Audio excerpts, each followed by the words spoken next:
सदगुरु जोगी पीर धाम से समझेंगे बाबा जी के या जोगी जी के चार तरह के सेवादार या चेले। तो पहले नंबर के जैसे हम बताते जाएंगे उसके अकॉर्डिंग ही उन पे कृपा होगी। पहले नंबर के सेवादार या चेले वो अपनी जिम्मेवारी के हम सेवा है, सेवा हमारा आधार है। जैसे कहते हैं ब्रह्म ज्ञानी का भोजन ज्ञान, ये ब्रह्म ज्ञानी ज्ञान का ही भोजन करते हैं। बाबा पौणाहारी है वो भाव का या पवन का ही भोजन ग्रहण करते हैं, जब भाव ग्रह ही है पौणाहारी भूख प्यास से परे। ऐसे जो सेवादार हो गया वो सेवा के बिना रह ही नहीं सकता, क्योंकि वो सेवा से ही उसका पालन पोषण होगा। तो ऐसा वो जिम्मेवारी से फर्ज से कि मेरे पाप नष्ट होंगे, अंतःकरण शुद्ध होएगा, जो भी मुझे चाहिए संसार का या मरने के बाद मोक्ष मुक्ति, तो मेरा ही बर्तन बनेगा। इससे गुरु की बाबा जी की करीबी प्यार मोहब्बत सब कुछ मुझे मिलेगा। तो गुरु के बिना कहेगी वो अपनी जिम्मेवारियों से इंटरेस्ट से कि ये मेरे गुरु हैं भगवान हैं या जिस भाव से भी हम जुड़े हैं उस रुचि से और उस भाव से सेवा करते हैं, चाहे वो बर्तन की है चाहे कोई भी है, उसमें उनकी रुचि जुड़ी है कि भाई अपने गुरु का दरबार है, बाबा जी का दरबार है, तो मैं बाबा जी से इस भाव से जुड़ा हूँ या जिस भी भाव से मैं शिव से या बाबा जी से या जिस भी दरबार पे जुड़ जाता हूँ। तो ये बिना ही कहे जो सेवा करे अपनी जिम्मेवारी समझ के, और आत्मा परमात्मा की गुलाम है और दासी है। इसलिए जब तक कोई सेवा कर नहीं कर लेगा उसको तृप्ति नहीं होगी। आओ घर परिवार संसार की सेवा तो कर ही रहे गृहस्थ जीवन में या संसार में अनंत जन्म में। तो ये मानव जीवन गुरुओं पीरों संतों पीरों की सेवा करने के लिए और घर परिवार की जो ड्यूटी करते हैं वो भी सेवा ही बन जाती है, क्योंकि उस सेवा से हमारा तन मन धन शुद्ध होता है, हमारा बर्तन बनता है, जो भी हमें कृपा चाहिए वो प्राप्त होती है हमें।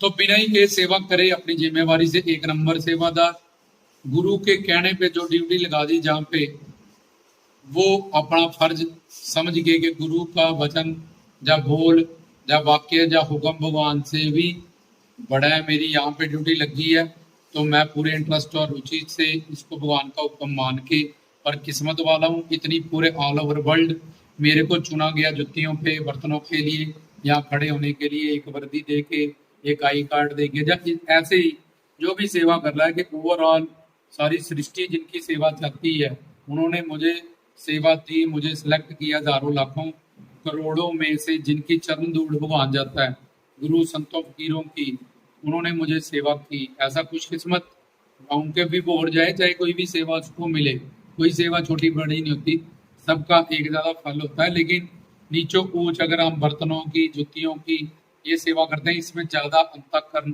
शुद्ध होता है और ज्यादा हमारे पाप जो है नष्ट होते हैं। बर्तन हमारा और ज्यादा स्पीड से बनता है जितनी निमानगी सेवा करते हैं, जितनी गुप्त सेवा हम करते हैं। गुरु की सेवा बाबा जी की सेवा संगत की सेवा और धाम की सेवा है, ना कि उनकी पर्सनल सेवा तो शक्ति है या उनके तन की सेवा मूर्ति की सेवा 24 घंटे सबको नहीं मिलती है। इसलिए गुरु जो धाम और संगत की सेवा करें उन पे ज्यादा खुश होते हैं। खैर ये 2 नंबर का सेवादार है, जो जिसको जो सेवा दे दी वो करता है।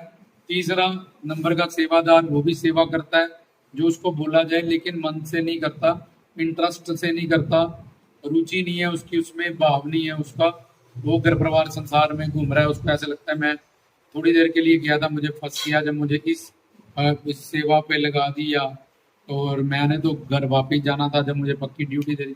मतलब उसका मन बुद्धि संसार में अटैच रहता है, लेकिन शरीर वहां पे खड़ा रहता है कि वो गुरु है या मंदिर है या कोई धर्म स्थान है, मना तो कर नहीं सकते। तो इसलिए वो एक मजबूरी सी बन के वो वहां करता तो रहता है, लेकिन उसको शारीरिक वो सिर्फ वहां मौजूद होता है। तीसरे नंबर का सेवादार। चौथे नंबर का सेवादार वो सिर्फ अपनी ही मर्जी करता है, उसको ब्रह्मा विष्णु शंकर नानक कबीर फरीद कोई भी समझाए उसने सुन लेना, पर करनी अपनी ही मर्जी है। तो अब जो पहले नंबर वाला है उस पर 100% कृपा ऑटोमेटिकली हो जाएगी, क्योंकि अपने शिष्टाचार का अनुशासन का और सेवा की पालना कर रहा है वो, अंतःकरण उसकी शुद्धि पाप नष्ट होता जाएगा, बर्तन बनता जाएगा, मांगना पड़ेगा नहीं उसको, जो चाहिए होगा ऑटोमेटिकली। शक्ति सर्वज्ञ सर्वंतरयामी होती है, उसके प्रति उसको वही चीजें प्राप्त होंगी ऑटोमेटिकली, चाहे वो कहीं भी सेवा कर रहा है मुंह से मांगे बोले ना बोले। दूसरे नंबर वाला, इसको 50% फल मिलेगा। तीसरे नंबर वाले को 25% फल मिलेगा। और चौथे नंबर वाले को कुछ नहीं मिलेगा, वो सिर्फ 5 जाता है। और टाइम पास करने का एक उसने साधन रखा, जब खुद अपने ऊपर एक सेवादार की मोहर लगाई है। वेद शास्त्र ग्रंथ पंथ बाबा जी जब गुरु उसको सेवादार नहीं मानते, इसलिए उसको वो सेवा बोलते ही नहीं है।